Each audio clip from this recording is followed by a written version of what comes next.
ఎటు పోతాంది మన వ్యవస్థ? ఏం ఒక్కడికన్నా ఇలా నిజాయితీగా చెప్పండి, ఎంతమంది పాల్గొండే ఇప్పుడు మన పిల్లగాడి యొక్క శవయాత్రలో పాల్గొన్నారు? చచ్చిపోయిన పిల్లగాళ్ళు మన దోస్తులైతే, చచ్చిపోయిన పిల్లగాళ్ళు మన అన్నదమ్ములైతే, నిజంగా మనకు రేషం పౌరుషం ఉంటే, వాళ్ళ మీద ప్రేమ అభిమానం మనకు ఉంటే, వీళ్ళ సావైనా మనల్ని మార్చాలి. పొద్దుగాల 6 గంటలకు పోతాను, సత్తి పెట్టుకొని సాయంత్రం పొలంలో పూజకుంటున్నాం మా పిల్లల వరకు మాకు అమ్ముతారు కానీ పోతారా మేము తాగే ఇట్లా రోడ్ల పాటు మాకు ఇట్లా బాగా తీసుకోవాలి. మీ కొరకు మేము బతకన్నా, మీ కొరకు మేము తావాలి. ఏం చెప్తాను, ఎటు పోతానో మనం ఎటువైతుంది. ఈ రోజు ఏమైంది, దీనికి కారణం ఏంది అందరూ తెలుసు.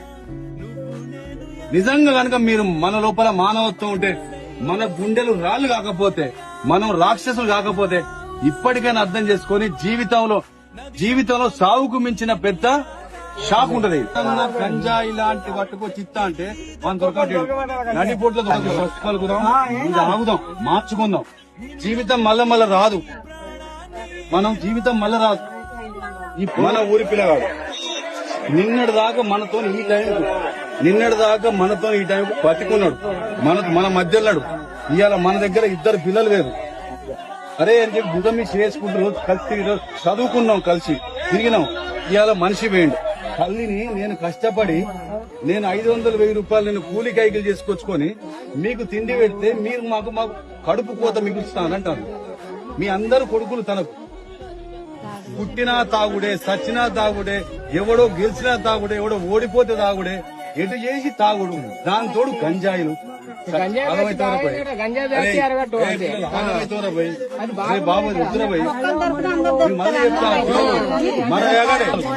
మన ఊళ్ళకెళ్ళి ఈ రోడ్ల మీద రక్తాలు దుస్తులు మార్చాలి, మీ అందరి గుణాలు మార్చాలి, మీ అందరి ఆలోచనలు మార్చాలి.